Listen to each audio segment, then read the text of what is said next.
On est allé les chercher au bout du monde, pendant plus de 100 ans, du milieu du 19e siècle à la Seconde Guerre mondiale. On les a réduits à l'état de bêtes curieuses, dans des os humains. Les humains ont vu partout sur la Terre la même chose, ont porté le même regard sur près de 35 000 exhibés. Au total, au 19e et au 20e siècle, c'est près de 1,5 milliard de visiteurs.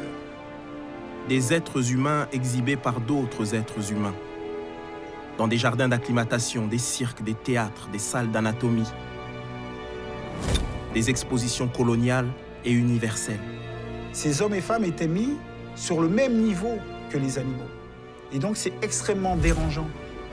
En même temps, il y a eu un conditionnement tel que c'était extrêmement compliqué d'y échapper.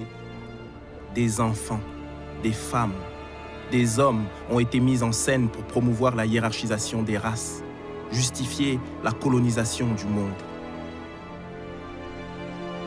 Pourquoi ça a autant de succès? Pour une raison simple.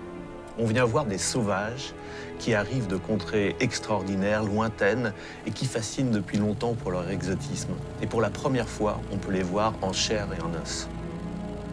On va leur demander de jouer aux cannibales alors que ces gens qui étaient exhibés n'étaient absolument pas des cannibales. C'est du cinéma, en fait, qu'on leur demande. Avec les os humains, le racisme devient populaire, ordinaire. On vient voir le sauvage, toujours plus exotique, plus terrifiant, et désormais mis en scène.